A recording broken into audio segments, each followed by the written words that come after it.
What's up guys, it's Mike for SimRacing604, and today I'm comparing Dirt Rally 2.0 on PC to WRC 10 on PS5, and actually this is sort of a re-review of WRC 10 since I've already shared my thoughts on the latest rally title from KT Racing over at Race Department. If you want to read that article, you can follow the link in the description, but the PS5 version corrects my biggest issue with the PC version of WRC 10, so I thought I'd answer the question I keep seeing pop up and compare it to Dirt Rally 2.0. And for those that don't want to read my review, you could sum it up by saying that I really enjoy my time with WRC 10, but Dirt Rally 2.0 is still the king of modern rally sims for most people, and easily the most common question I see associated with WRC 10 is whether it's better than Dirt Rally 2 or if it's worth buying if you already own Dirt Rally 2, so let's talk about it.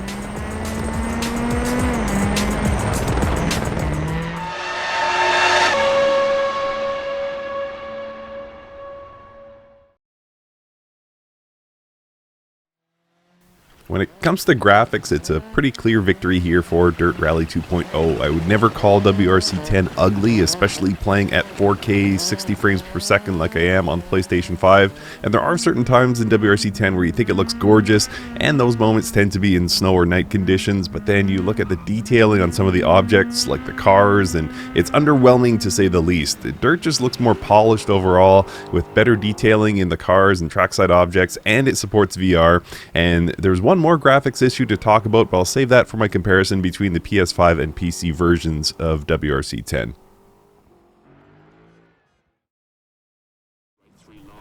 When I compare these two titles in terms of sounds, I give the edge to Dirt Rally 2.0, and like the graphics, the sounds in WRC 10 aren't bad. The engine notes sound cool at higher revs, but on the whole they fall short of Dirt Rally 2.0.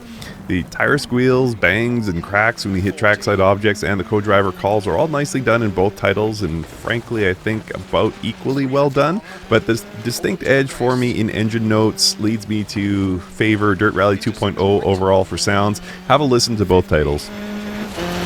6 left of a jump, 70, 3 right, tightens of a crest, 100, turn 3 right, keep in of a crest, opens 80. Keep left 200. Yes! Bumps 80. Flat left over jump, keep middle 100. Flat right over jump 100. Left 6 over jump 80. Left 5 very long over jump, keep middle. The physics and force feedback, or as I sum it up, the driving experience, is improved in WRC 10 versus 9 thanks to those improved physics. It's particularly noticeable on road courses where lightning quick reflexes are required, and the cars do a great job staying planted and reacting to those rapid fire inputs, and that's where you're likely to have the most fun in WRC 10, and that's the only aspect of driving I'd give an edge to in WRC 10. On gravel and dirt and snow, my preference is still Dirt Rally 2.0. The way the car bounces and slides on the course seems more accurate and predictable off-road than it does in WRC, plus the damage model is much better in DR2. The damage model in WRC 10 is more forgiving overall, which actually leads me to a side recommendation. If you're completely new to rally sims, you might want to consider going with WRC first. The handling and damage model is more forgiving, and this could actually help you settle into rally driving faster.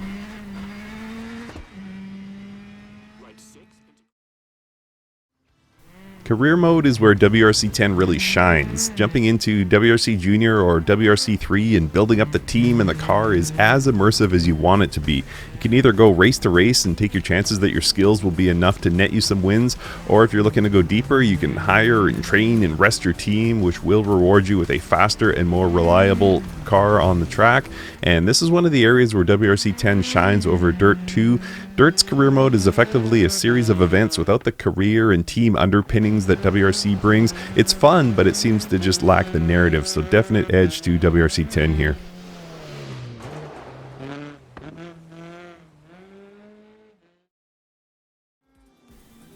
Content's another area where I would give the edge to WRC 10. Having the full WRC car roster from WRC Junior through the main WRC class is really cool, and they've added some bonus cars and a bunch of historical content that I'll touch on soon.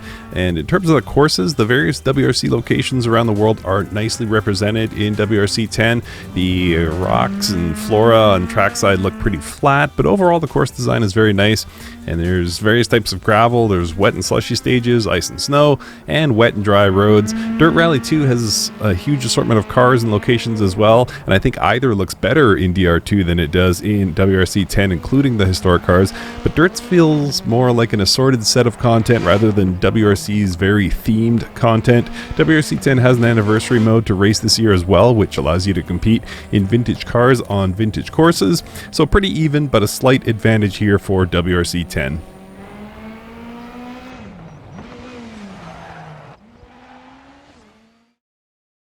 The multiplayer experience in either title gives you a number of ways to compete against others around the world, including creating or joining a club and time trials to pit your stage times against the best from around the globe. And ultimately, much of any multiplayer experience in any title comes down to how popular the game is, and Dirt Rally 2.0 still enjoys a huge following. So for those looking to join a club or create a club, this is probably the best bet. There's so many owners of this title. WRC, the problem it has is that people don't really get too invested because they know it'll be replaced in a year's time. So slight edge to Dirt Rally 2.0 here, but either title does a good job of bringing various modes to the multiplayer experience.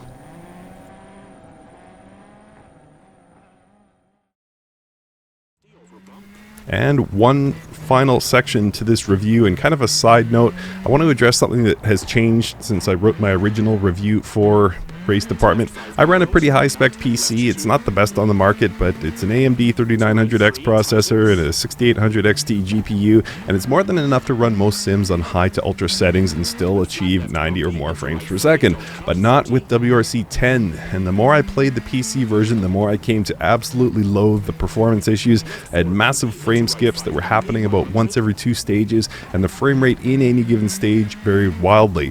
At times it would be buttery smooth, but then it gets choppy. And so when I was contacted by the publisher to try the PlayStation 5 version, I jumped on it. Not only is it my first true PS5 title, but it also held the potential to fix the brutal performance I was getting on PC. And they rate the PS4 Pro and PS5 version at 4K 60 FPS, and I'm pleased to say that it does exactly that, and it's renewed my love for the title.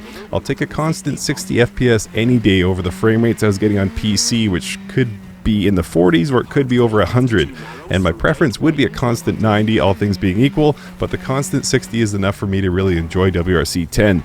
So just a side note here, if you have both a PC and a PS5 and want to buy this title, my recommendation is to go for the console version, assuming your wheel and pedal will work for both.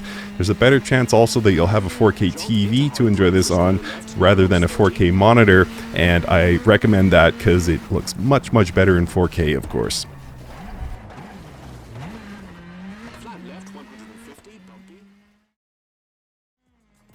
So in summary, I maintain that WRC 10 is a really fun title. I think the career mode is awesome and the historic content is a blast to drive.